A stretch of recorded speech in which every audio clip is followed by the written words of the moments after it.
He played in the NBA for 14 seasons. He was Duke's first one-and-done player back in 98-99. We've been trying to get him on the show for a while. Let's bring him on. Corey Maggette, the Duke star. You know, it's interesting because I don't know why this sticks in my mind, and I think it's you, it maybe isn't. When players used to go, now when a player goes one and done, most of the country's like, obviously.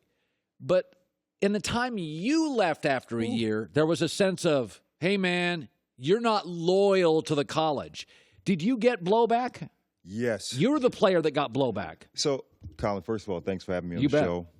You definitely taller in person. No kidding. I've seen you out there. Dynamic personality, too. But you may notice that. What? What I would say is, for me being one of the first players in Duke history to leave early as a freshman, it was tough because Coach K, you know, that franchise, that university, no one ever left. And so for me stepping out in that position, it was rough, and I had a lot of flack for it. I remember having this meeting with Coach K, going to his house and explaining to him that I felt that it might be a great time for me to go. So what Coach K did was, right, at that moment, he had hip surgery. So I'm at his house. I'm on the side of his bed, right? I'm like, this kind of weird. You know, I'm trying to talk to Coach K. He had hip surgery. And he pulls out all this information on, like, you know, where you're going to be as far as draft picks, et cetera. And he said, hey, Corey, I just want to let you know this, that I knew that this time will come, that one-and-done players will leave this Duke program. And I didn't think it would be you at this moment. I think you had the ability and the skill level, and we know that we can do some great things at this university, but he knew that it would be a time that players would have to leave early. Did you now, for you, was it socioeconomic? Was it ability? Was it you were tired of it? I mean, was it a multitude of things, or was it one thing? Well, what I would say is it wasn't about the financial part of it. It was more about that I thought that this might be a great position for me to start in. Again, you go to a great university like Duke. You go to get a great education. And I felt that this was a step in the right direction. Me and a guy that started playing basketball in 8th grade. So it was later than most people. And they said, hey, Corey, this might be a position where you can be in the NBA. Honestly, when I went to Duke University, I never thought about going to the NBA. My job was far as from an academic standpoint to be the best student. Basketball was a great position because it made my parents didn't have to pay for college. And so for me, looking at that situation, I felt that this might be a great position for me to step into. Yeah, it was the time. Yeah. But it is interesting that you got blowback, and now if a player stays an extra year, we do the opposite. Like, yes. Are you crazy? You can make a fortune.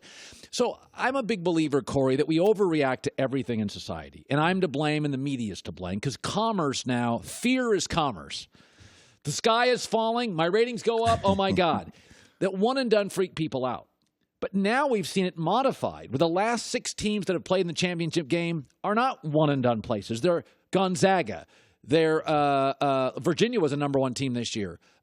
Villanova. Carolina has pro players, but they don't really go one-and-done. Could I make the argument that one-and-dones, it's flashy and this and that, but experience wins in the NBA? You're a broadcaster in the association. Yeah. There's a reason Minnesota has great young players and hasn't done squat. The Pelicans have great young players. That we've undervalued experience in basketball. We think it's all talent, length, dunking. Maybe. I agree. I think in the beginning, you look at what the NBA was, and back 15, 20 plus years ago, when you had more guys that were staying 2, 3, 4 years in college. I think now that people are drafting these players off potential. And so when you see the potential of these players. More busts. More busts. You have more busts. But then also you have the potential where you're drafting these guys one and done out of college. But also that being said, I think the way social media, the way the media, like you say, we do, is you put so much emphasis on that guy out of college in his freshman year, he has no other choice to look at the position like, man, maybe I can be a lottery pick in this league. Yeah. So we moved to the NBA, Rockets, Warriors. You work Clipper games. Yeah. And, you know, it's interesting. I generally look at history, and then it tells me what's going to happen in the future.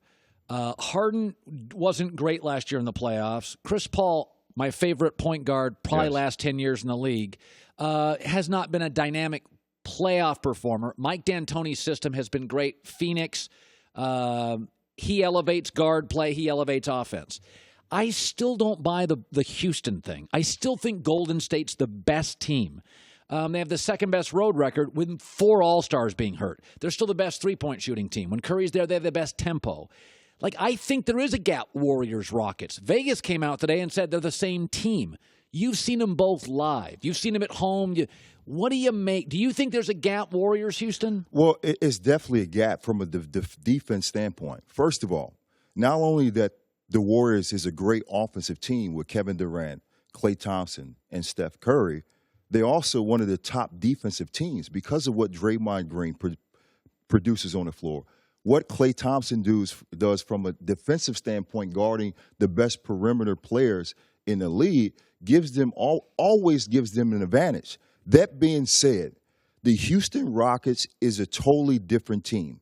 When you bring Chris Paul, and like you said, this is one of the greatest point guards that's going to go down in the history of basketball. He has changed something for that team. He brings defense. He brings toughness to this team. Yeah, they were a finesse team last year. Yeah, but also, right, it was very finesse. But now when you bring Chris Paul, it takes more pressure off of James Harden. That allows the Trevor Arizas to get more attempts and to want to play loud. That allows the Eric Gordons, who's having a great year, averaging almost 19 points a game coming off the bench, and also what Clint Capella has been doing this season. They add more when you bring this Chris Paul into equation. But now James Harden is recognizing that he needs everyone on that team to be successful. This is why they are dangerous for the Warriors. Because if the Warriors come into this first series and Klay and Steph Curry is still hurt from this knee injury, or any injuries come, this is a powerful offensive team that we've seen the first game of the year that the Houston Rockets beat the Warriors, and that was with Chris Paul not even playing well. So, again, you look at what Vegas is doing, I actually kind of buy it when it comes from a playoff standpoint, because I believe that the Warriors, the Houston Rockets, is finding their identity by playing the right way. Corey Maggette joining us. You know, you've admired great players. Yes. You've played with great players. Now you broadcast great players. Aren't you a little surprised that 15 years in, LeBron's dropping 40? Like, I don't know what to say, really. Like, I mean, there are things, I'm in the answer business. I don't even know what to make of LeBron at this point. I'm telling you, Kyle. I mean, my 14th year, they was basically willing me out of there because my knees were bad. What LeBron has been doing, it just shows the true greatness of who he is.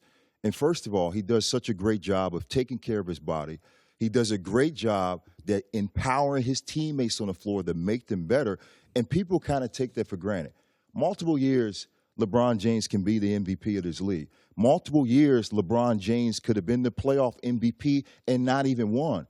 But people take that for granted. And I think for LeBron, his continuum of greatness is just who he is. I mean, not just that he plays and he averages over 20-plus points a game, 7 rebounds, 7 assists. In the playoffs, 30 points, 11 rebounds, 10 assists. But his durability, the best ability is availability. And LeBron James has been available. He has produced every single game. If you have a ticket to the Cavs game, you're going to be impressed. You know that LeBron James is going to be on the floor, and he's going to give this crowd and the world the best show 40 minutes they've ever seen. And 40 minutes a night. 40 minutes a night. You're buddies with Tony Parker. Mm-hmm. So last week, Steven Jackson was on the show, and he didn't it's interesting because Kawhi was overlooked in high school. Mm-hmm. He was kind of overlooked in college, and then he dropped in the draft. And so I think there's certain players feel like, man, I don't know if I trust people. And Kawhi, to me, has always had this thing where he hired his uncle as his business manager, where I do think Kawhi is like, there's an old saying, love many, trust few. That Kawhi may be he's not a verbal guy, a little different, unique personality. Mm-hmm. And Manu came out and said something. Pop yesterday said, when his group is ready, you're friends with Tony Parker. So here was Stephen Jackson last week when Tony Parker came out and kind of questioned him. Stephen Jackson did not like it at all. Here's the tape. Y'all might not believe this, but the meeting that was Sosei threw up on Kawhi after the game, that came down from Pop to those guys. They didn't do that on their own. Tony don't have the balls to do that. And I know how selfish Tony is because he's the reason why we lost in 14 against OKC. First of all, because he didn't want to pass that's the ball one of my other good friends right there, Stephen Jackson. We was teammates together in Golden State. Tony Parker, we own a team and friends. First of all, Stephen Jackson is coming from a different perspective. He played for the San Antonio Spurs. Right. He knows the roster. He knows the organization. He is a champion. He won a championship there. But for Kawhi's standpoint, he's like the silent killer, right? He hasn't said anything. It's been mostly everyone else talking about what Kawhi is doing. Kawhi feels this way, et cetera. Now the media is getting on it where guys are saying you're having closed-in meetings, et cetera. To what Tony Parker said, right, as being a guy that's won 4 championships, same with Ginobili, like Stephen Jackson said, everything comes from the top with Pop and RC there. But from Tony's perspective, he wants to continue to win, right?